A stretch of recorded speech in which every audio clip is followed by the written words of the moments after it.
Esto es Framework, un podcast psicoanalítico. Es increíble haber llegado juntos al capítulo 25 de esta tercera temporada. Fue un recorrido largo, amplio y profundo. Visitamos muchas ideas, algunas nuevas para vos, seguramente, otras no tanto. Espero que por lo menos las que no hayan sido ideas nuevas para vos hayan estado presentadas desde un vértice que te haya resultado novedoso. Y ojalá, no te digo en todos, pero en la mayoría de los episodios hayas podido pensar en algo en lo que no habías pensado antes. Te digo esto porque este es el último episodio de esta temporada. Para decirlo de otra forma, hasta acá llegamos por este año. Hasta acá llegamos al menos pensando juntos cada viernes, y creo que es tiempo merecido de darnos un descanso y quizás volvernos a encontrar el año que viene. En este último episodio quería hablarte sobre un tema que me parece que es fundamental para un analista en ejercicio. Casi tan importante como el análisis del analista, como el análisis de la persona del analista en sí misma. Quiero hablarte del refinamiento técnico. Yo llamo refinamiento técnico a lo que coloquialmente se conoce como supervisión. Una supervisión, una visión elevada, una visión por arriba. Y muchas veces lo que se supone que es una supervisión es supervisar a los pacientes. De hecho, muchas veces los analistas dicen, te quería pedir una supervisión porque tengo un paciente que hoy quería supervisar con vos a este paciente. No se supervisan pacientes porque se trata de pensar con ese analista. Es imposible supervisar a un paciente que no es mío. La persona que más sabe acerca de su paciente es el analista que está trabajando ahí. Es más, las dos personas que más saben acerca de qué es lo que pasa en un análisis son ese paciente y ese analista involucrados en la tarea analítica. Los pacientes son los mejores colaboradores del analista y el analista es el testigo y espía privilegiado de esa actividad, de esa persona implicada a la que llamamos de manera arbitraria paciente. Si lo pensás un poco, se escribió muy poco y lo poco que se escribió, al menos hasta donde alcanza mi visión, muy pobre acerca de la supervisión y de la técnica de la supervisión. En la década del 70 a la supervisión se le decía el control. Es tremendo si lo pensás. Control casi como esa organización opuesta a caos. Si sos suficientemente viejo sabes de qué hablo. O supervisión. A mí me gusta más pensarlo en términos de refinamiento técnico y no solamente por una pajería en el cambio de la nominación, sino porque realmente es eso, es refinar técnicamente el trabajo que ese analista hace. Poder pensar con ese analista y ayudarlo a encontrar la mejor versión de sí mismo como analista. Análogamente a lo que hacemos en análisis con las personas que vienen a hacer análisis, el refinamiento técnico es un análisis del analista, no un análisis de la persona del analista, que eso es el análisis personal de esa persona, sino el análisis del analista. Si querés, le podés decir de la función analítica de la personalidad, pero básicamente es favorecer esa transición infinita para que Juan Pérez pase de ser freudiano, lacaniano, kleiniano, bioniano o cualquiera filia que tenga, a que se convierta en pereciano. Es decir, que se anime a ser sí mismo, que encuentre su propia voz, estilo, técnica analítica. Y no consiste en que yo le diga qué tiene que hacer o decirle a su paciente, porque yo qué sé de su paciente, yo no lo conozco. Y todo lo que yo sé o veo acerca de ese paciente que Juan Pérez me comparte, me cuenta, me habla, es lo que Juan Pérez ve. Es decir, el límite de mi observación de Juan Pérez, del paciente de Juan Pérez, es Juan Pérez. De forma similar a como pasa en los análisis, cuando un paciente nos habla de su pareja, sus hijos, su madre, su padre, etcétera, nosotros no conocemos a esas personas. No conocemos a los padres de nuestros pacientes o a las parejas de nuestros pacientes. Aunque haya algunas escuelas de psicoanálisis que favorezcan estas aberraciones técnicas de convocar a los familiares al análisis, nosotros lo que sabemos acerca de estas otras personas es lo que los pacientes nos cuentan y es eso con lo que trabajamos. Porque no se trata de cambiar a las personas que rodean a nuestros pacientes, sino de favorecer que nuestros pacientes adquieran mejores y mayores herramientas para poder construir vínculos que sean más acordes a las expectativas que él tiene o, si querés, y con un prejuicio a favor de los vínculos nutritivos, que sean más nutricios. Con los refinamientos técnicos pasa lo mismo. Se trata de favorecer que el analista que viene a refinar conmigo tenga mayor capacidad para crear, adoptar y adaptar herramientas psicoanalíticas para el trabajo con sus pacientes. No que esos analistas empiecen a trabajar como trabajo yo, que como trabajo yo, al final del día solo funciona para mí, porque está instrumentalizado con todos los desperfectos de personalidad que tengo. Es adecuado para mí e incluso como yo trabajo, yo Leandro, pero también un yo universal, vos, él, ella, etcétera, siempre pueden trabajar mejor. Todos podemos trabajar mejor siempre. Todos podemos refinar un poco más. Dentro de este refinamiento se trata de que el analista venga y cuente dificultades técnicas que tenga con sus pacientes. Dificultades técnicas en las que él se encuentre. No es necesario que traiga la sesión escrita de manera taquigráfica o una desgrabación o cualquier forma. Lo importante es que venga y hable y cuente dificultades técnicas en las que se encuentre. Poder ver cuál es la diferencia que existe entre lo que ve, lo que quiere decir y lo que dice. Cuando habla, ¿qué hace? Si lo pensás, muchas veces los analistas cuando nos preguntan qué hacemos, es difícil decir qué hacemos.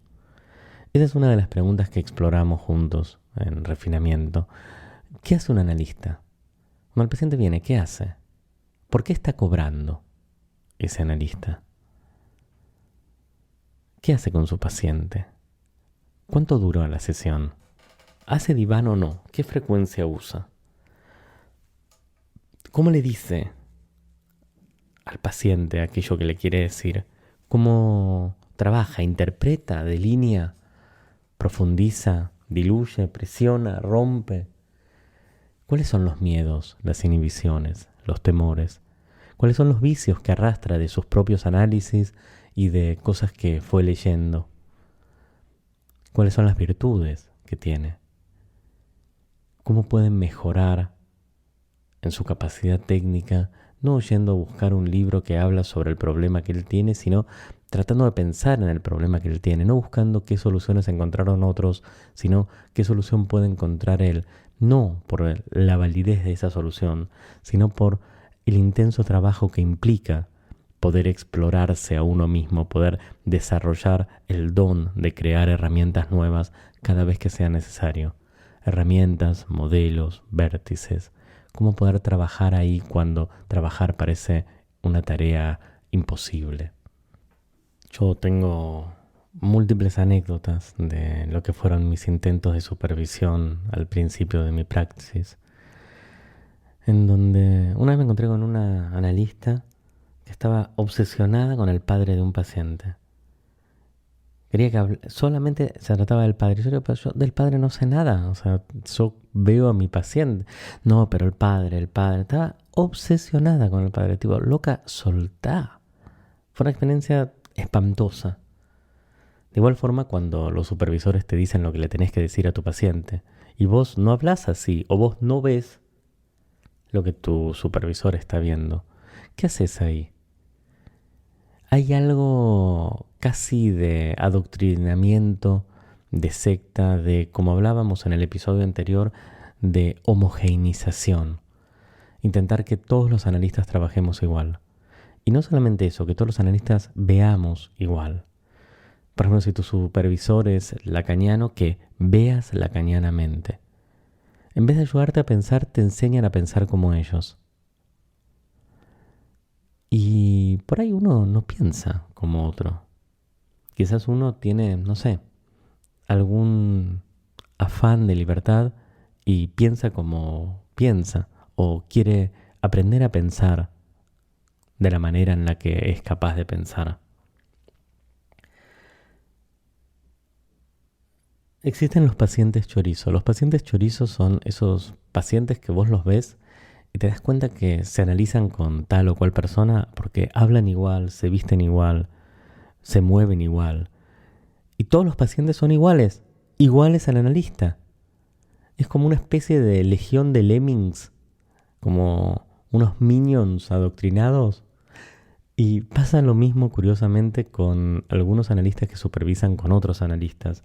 Y vos decís, sí, este supervisa con tal, porque los ves venir, porque hablan igual, porque trabajan igual.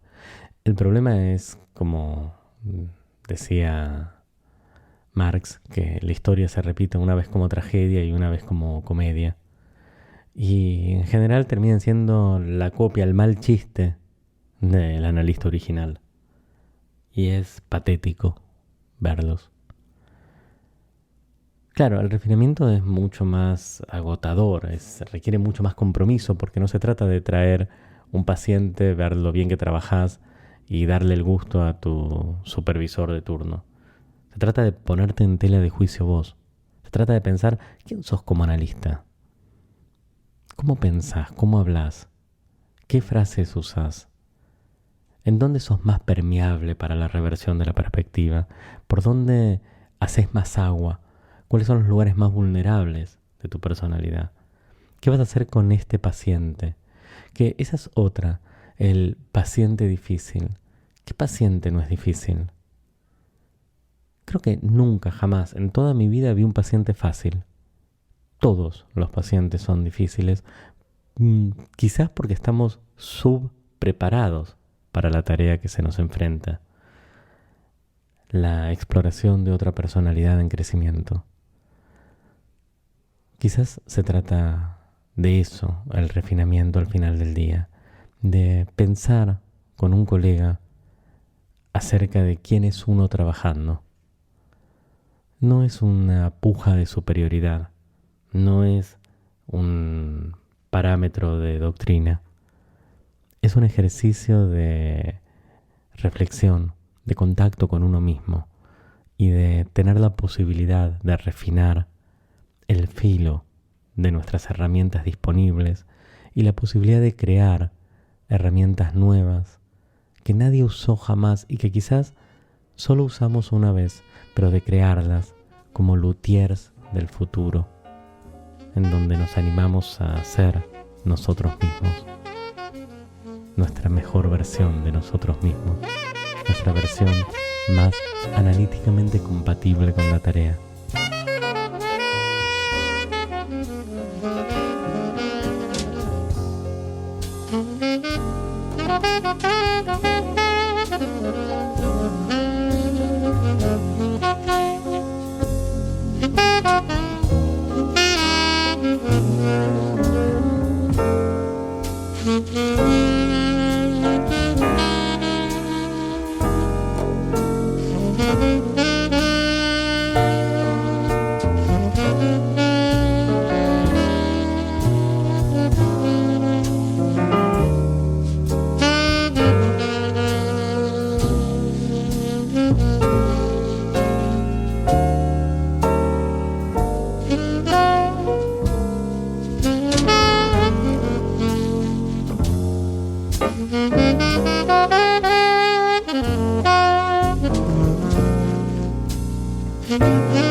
hasta acá hemos llegado.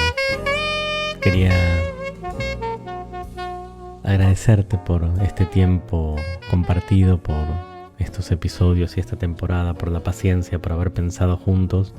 Y para despedirme y cerrar esto, quería leerte, compartir con vos el epílogo de Una memoria del futuro de Bion, que dice: toda mi vida he estado aprisionado, frustrado, perseguido por el sentido común, la razón, los recuerdos, los deseos y, lo que es la mayor de todas las preocupaciones, entendiendo y siendo entendido. Esto es un intento de expresar mi rebeldía, de decir adiós a todo eso. Es mi deseo, y ahora me doy cuenta de que estaba destinado a fracasar. Escribir un libro que no esté corrompido por ningún rastro del sentido común, de razón, etc. Así pues, aunque escribiera: abandonad toda esperanza a los que pensáis encontrar alguna verdad científica, estética o religiosa en este libro, no puedo decir que lo haya logrado. Sin embargo, me temo, es patente que todos ellos han dejado sus huellas, sus vestigios, sus fantasmas ocultos en estas palabras. Incluso la cordura, como la alegría, habrán entrado sin ser percibida. Por más éxito que hubiera tenido mi intento, siempre existiría el riesgo de que el libro resultase aceptable, respetable, aplaudido y nunca leído. ¿Para qué escribir entonces?, os preguntaréis. Para impedir que alguien que sepa llene el espacio vacío. Pero me temo que estoy siendo razonable, ese gran simio. En fin, os deseo a todos una feliz locura y una afición relativista. Hasta la próxima.